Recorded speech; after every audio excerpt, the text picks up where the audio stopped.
welcome to another episode of In the Entirely Crafty Podcast. I'm Lindsay, and welcome and thank you for joining us.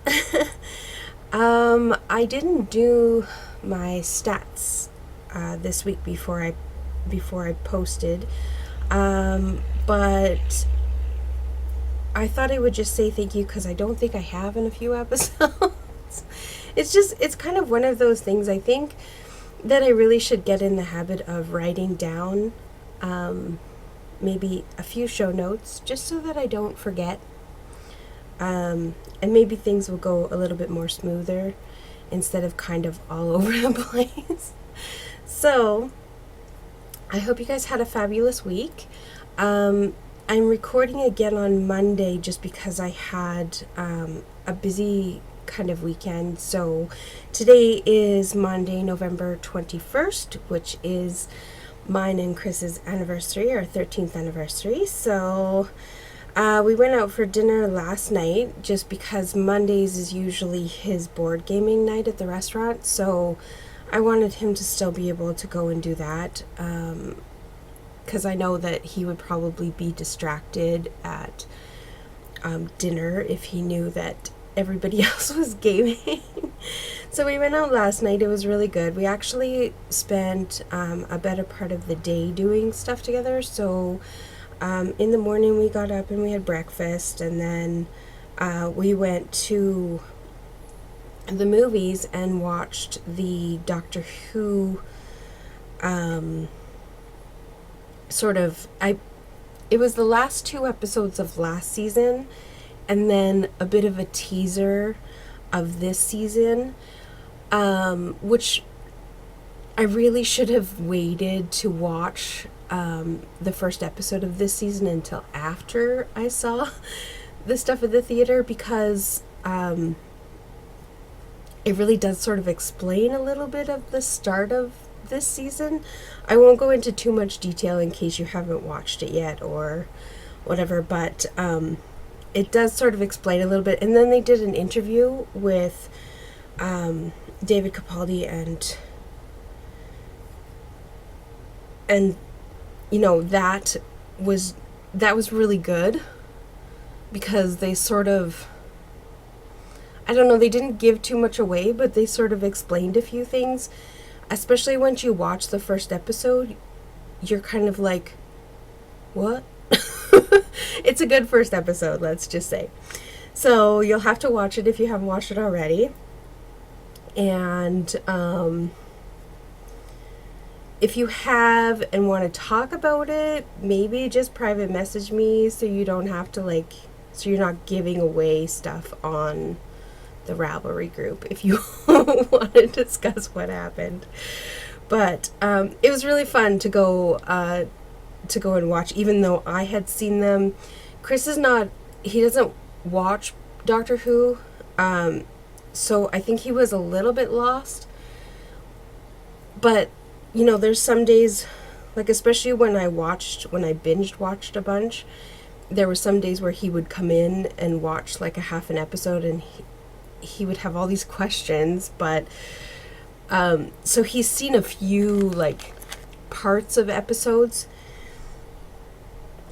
but it was fun to go see, and it was nice to have it was kind of weird, you know, when you go to a matinee and you come out and it's light out and you're like, I just watched a movie and it's light out still, which usually doesn't happen. But anyways, we went to see that, and then we came home for a little bit and I got ready to go out for dinner, and then we went to Memories, which is a really nice restaurant that our friend works at, and he's usually the one who waits on us when we come for our anniversary, which is really cool. So it's quite nice. We got to sit and chat with him for a while we ate and that kind of stuff. So it was great. And I took some videos and stuff, which I posted on Instagram.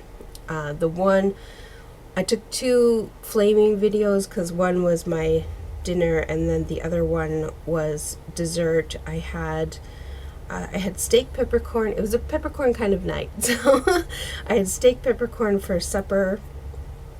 And I had strawberries peppercorn for dessert, which was really good. It's always really good. And both of those dishes at Memories are cooked table side, so you get to watch them. Cook, which is really quite fun. So I took a couple of videos and a picture of my dinner, which I always find funny when people post pictures of their food. I do it too occasionally, but it's always so funny. But the steak, like the peppercorn steak, was to die for. It basically melted in your mouth. It was some steak medallions, and then he cooked it in a gluten-free sort of gravy-ish type stuff, like however they make it so that it's gluten-free. And it was really, really good. And then he topped it off with some cream just to cut the saltiness of the, I don't know if it was Worcestershire sauce or if it was, I don't know. He put some sort of sauce in that makes it salty. And so putting the cream on top, it just topped it off and just made it ever so much better. So that was my evening. And then today I'm working on bags and all that kind of stuff. I have a week and a couple of days left until I go to Knit City. I leave next Wednesday, so yeah, a week and 2 days to get my final stuff done. And so I'm really sort of down to the crunch. I probably have 40 some bags left to make, which is about just a little bit more than 5 a day, which is fine. But I'm going to try and do more than that, and then that way maybe next week, the first 2 days of next week, I can just sort of relax and get ready for, like, get everything all packed up and all that kind of stuff instead of rushing around and all that. So I've closed or put my Etsy shop on vacation, just so that I can concentrate on that. So, but the Etsy shop should be back up and running by October, like by the end of the first week of October. So like the first full week, I guess, because I don't come back until the 6th of October, and I'm going to take a couple of days just to sort of unwind from Knit City, and then I will reopen my shop, so it'll be up someday, probably Sunday following the 6th. So yeah, so this past week was Blanket Madness. I shared that with you, I believe, last podcast. And so all week when I wasn't sewing, I was working on blanket squares. And during that whole week, I was able to add 40 squares to my blanket, which was really awesome. I thought I did really awesome until I looked on Instagram, and Sarah Hepworth had added 121 blanket squares during Blanket Madness, which was totally insane. I sort of did the math and I thought, like it takes me about 40 minutes, and my squares are a little bit larger than hers, and I don't know how fast she knits. So I said, approximately 30 minutes to make one for her, which may or may not be correct. And I did the math, and she probably spent all day, every day, knitting to add that many squares. I thought it was about 8.5 to 9 hours of knitting every single day to make that many squares, if it takes her a half hour. If it doesn't, then obviously that time would go down, but I know her squares are a little bit smaller than mine. I think she might be doing the traditional 31 stitches instead of 39, which is what I'm doing.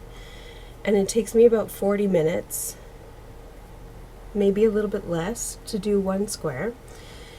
And yeah, so I was blown away by how many squares she was able to add, and her blanket looks awesome. Everybody's blankets look awesome. There was lots of people who had just started their blankets. There was a few people who added, just 2 or 3 squares, and people who added 20 some squares.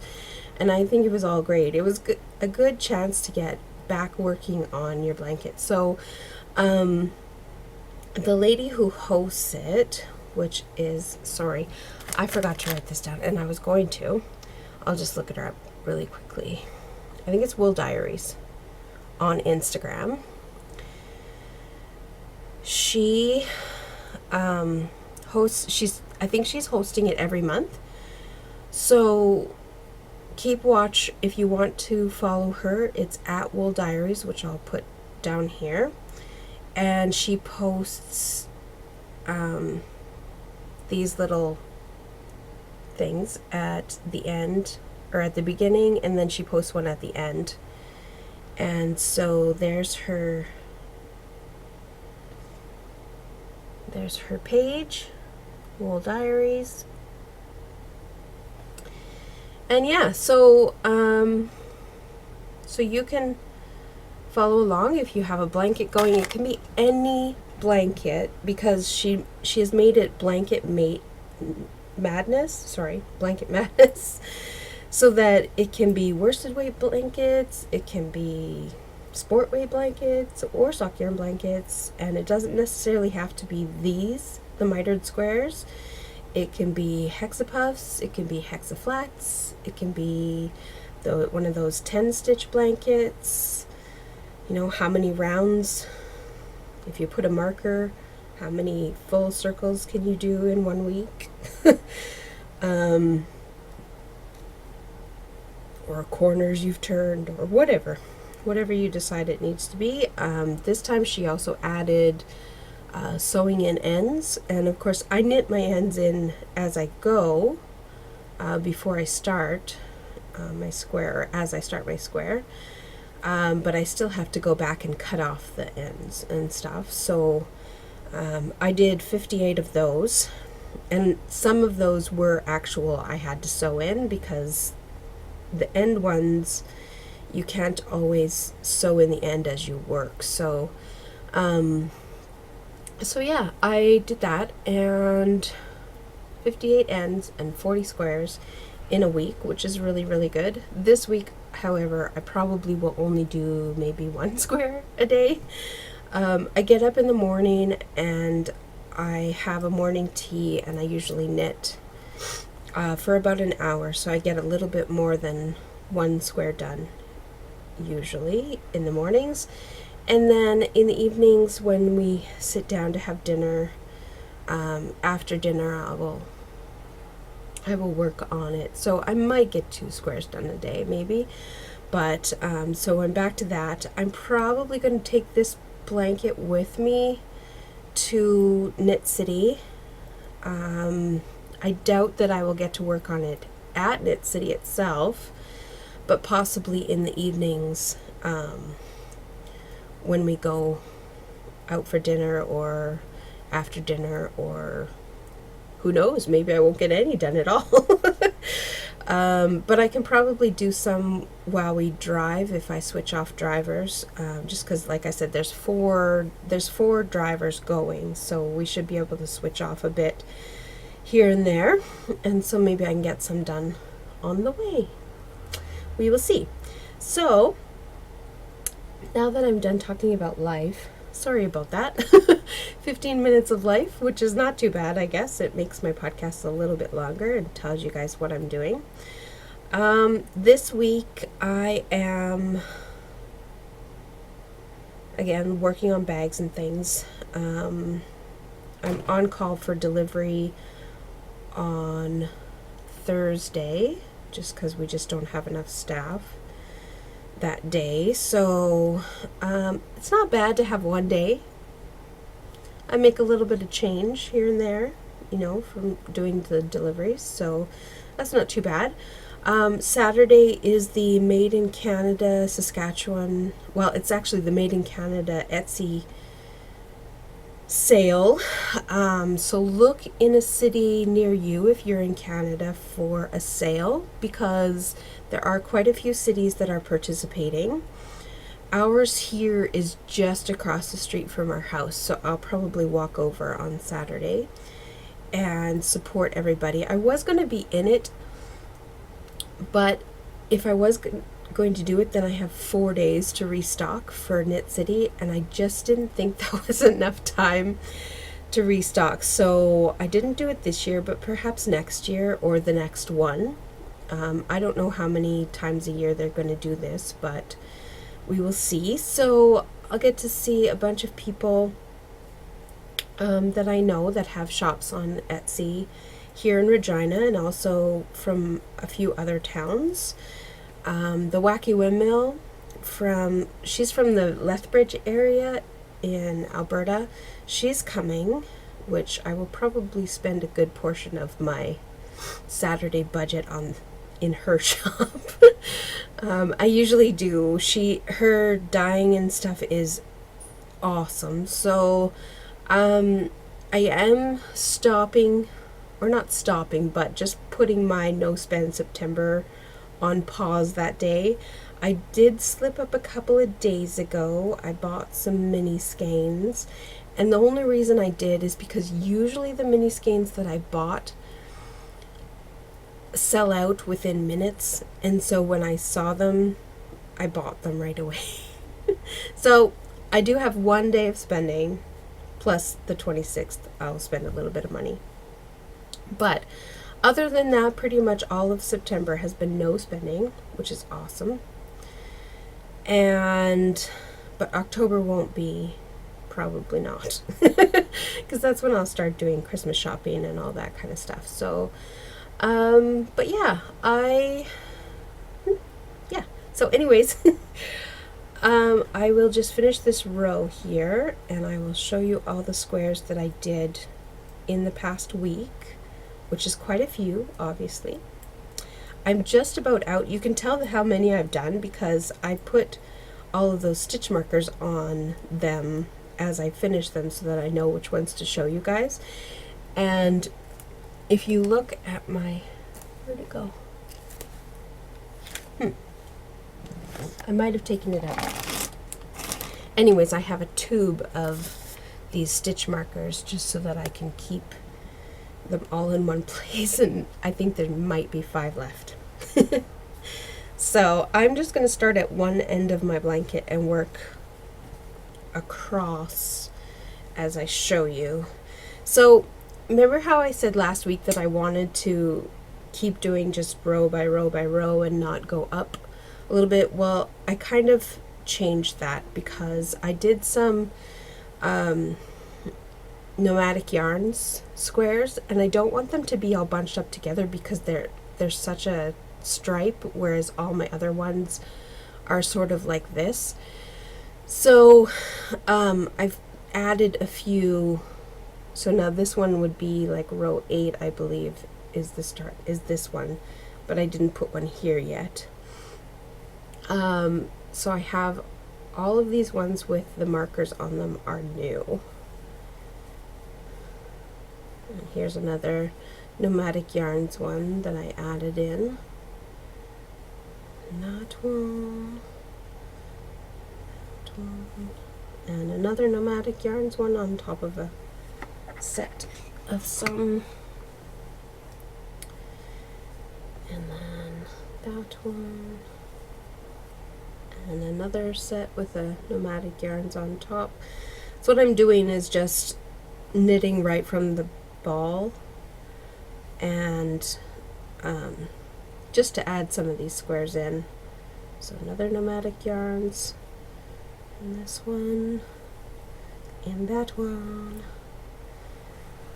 and then these two, and then I'm of course working on that one, and I did that one, that one, that one, and those two.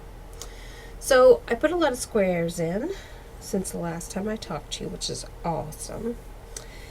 And my blanket right now well, like I said, I'm working on row 7, but row 8 is started, which is really cool. So now I'm able to fold my blanket this way and actually have some girth, which is quite nice. And my blanket is fairly heavy already. And of course it's only going to get heavier. But there you go, that's my blanket. So I'm quite excited to have that much of my blanket done. And yeah, so like I said, this week I probably won't have too many squares to show you as I go, but it's been fun working on it, and it's, like I said, it's a great project to pick up in between sewing if I need a 5-minute sit down break, because of course I stand to sew, and so sometimes I just need a couple of minute break, and that'll be my week. So I hope you guys have a fabulous week. I'm going to cut the episode short now, just because I have to get back to work. But I will record sometime this weekend. I'll record, and then there won't be a podcast the following weekend, just because I will be away. If I do get a little bit of time to record something at Knit City, then I will, but I will add it into the next podcast, just because I don't know what sort of like Wi-Fi and all that kind of stuff I'm going to have. I know I'll have Wi-Fi at the Peony Forum, but I don't know how good it'll be, and I don't know how good it'll be at the hotel. So I'll record next week, but I won't record the week after, and then I'll be back the first full week of October with the podcast. So I will see you next week, and have a good one. Bye.